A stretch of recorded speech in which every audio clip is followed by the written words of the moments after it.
संत रैदास मोची का काम करते थे। काम को वे भगवान की पूजा मानकर पूरी लगन एवं ईमानदारी से पूरा करते थे।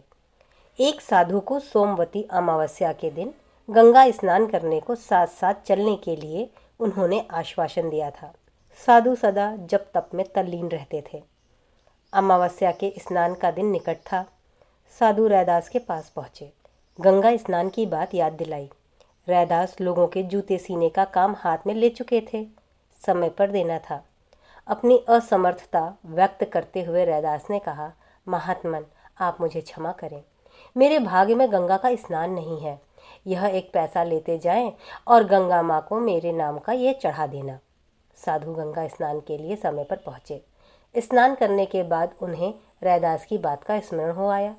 मन ही मन गंगा से बोले, माँ यह पैसा रैदास ने भेजा है, स्वीकार करें। इतना कहना था कि गंगा की अथाह जलराशि से दो विशाल हाथ बाहर उभरे और पैसे को हथेली में ले लिया। साधु यह दृश्य देखकर विस्मित रह गए और सोचने लगे, मैंने इतना जप तप किया, गंगा आकर स्नान किया तो भी गंगा माँ की कृपा नहीं प्राप्त हो सकी, जबकि गंगा का बिना स्नान किए ही रैदास को अनुकंपा प्राप्त हो गई। वे रैदास के पास पहुँचे और पूरी बात बताई। रैदास बोले, महात्मन यह सब कर्तव्य धर्म के निर्वाह का प्रतिफल है, इसमें मुझ अकिंचन के तप पुरुषार्थ की कोई भूमिका नहीं। नारद की जिज्ञासा जानकर भगवान बहुत प्रसन्न हुए और बोले, देव ऋषि आप तो हमारे मन की बात कह रहे हैं। समय की आवश्यकता को देखते हुए इस प्रसंग पर चर्चा होना और निर्धारण को व्यापक किया जाना आवश्यक भी है।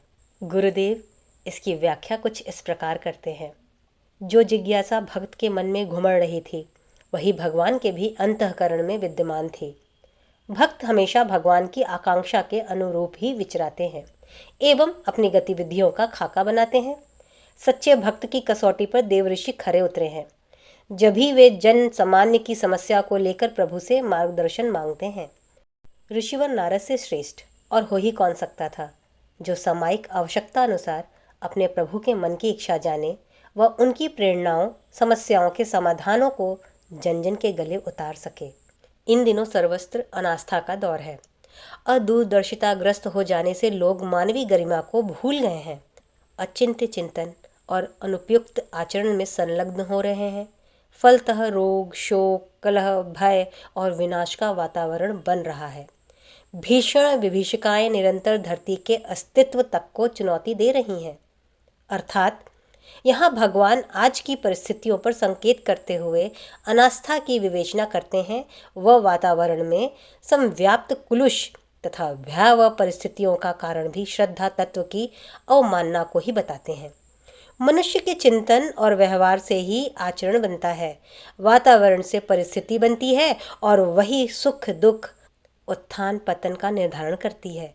जमाना बुरा है, कलयुग का दौर है, परिस्थितियाँ कुछ प्रतिकूल बन गई हैं, भाग्य चक्र कुछ उल्टा चल रहा है, ऐसा कहकर लोग मन को हल्का करते हैं, पर इससे समाधान कुछ नहीं निकलता। जन समाज से ही तो अग्रदूत निकलते हैं। प्रतिकूलता का दोषी मूर्धन्य नेताओं को ही ठहराया जा सकता है, पर भूलना नहीं चाहिए कि इन सब का उद्गम केंद्र मानवीय अंतराल ही है। आज की विषम परिस्थितियों को बदलने की जो आवश्यकता समझते हैं, उन्हें कारण की तह तक जाना ही होगा, अन्यथा सूखे पेड़ मुरझाते वृक्ष को हरा बनने के लिए जड़ की अपेक्षा करके पत्ते सींचने जैसी विडंबना ही चलती रहेगी। आज अंतः के उद्गम से निकलने तथा व्यक्तित्व व परिस्थितियों का निर्माण करने वाली आस्थाओं का स्तर गिर गया है। मनुष्य ने अपनी गरिमा खो दी है और संकीर्ण स्वार्थपरता का विलासी परिपोषण ही उसका जीवन लक्ष्य बन गया है। वैभव संपदान और उद्दत प्रदर्शन, संपदा का दुरुपयोग ही सबको प्रिय है। समृद्धि बढ़ रही है, पर उसके साथ रोग कलह भी प्रगति पर है। प्रतिभाओं की कमी नहीं, पर श्रेष्ठता संवर्धन व निकृष्टता उन्मूलन हेतु प्रयास ही नहीं बन पड़ते। लोकमानस पर पशु प्रवृत्तियों का ही आधिपत्य है। आदर्शों के प्रति लोगों का न तो रुझान है न उमंग ही। दुर्भिक्ष संपदा का नहीं, आस्थाओं का है। स्वास्थ्य की गिरावट, मनोरोगों की वृद्धि, अपराध वृत्ति तथा उदंडता सारे वातावरण में समव्याप्त है और यही अदृश्य जगत में उस परिस्थिति को विनिर्मित कर रही है जिसके रहते धरती महाविनाश युद्ध की विभीषिकाओं के बिल्कुल समीप आ खड़ी हुई है। भगवान ने यहाँ स्पष्ट संकेत युग की समस्याओं के मूल कारण आस्था संकट की ओर संकेत किया है। सड़ी कीचड़ में से मक्खी, मच्छर, कृमि, कीटक, विषाणु के उभार उठते हैं। रक्त की विषक्ता फुंसियों के रूप में, ज्वार प्रदाह के रूप में प्रकट होती है। ऐसे में प्रयास कहाँ हो ताकि मूल कारण को हटाया जा सके, अंतः की निकृष्टता को मिटाया जा सके। इसी तथ्य की विवेचना वे करते हैं।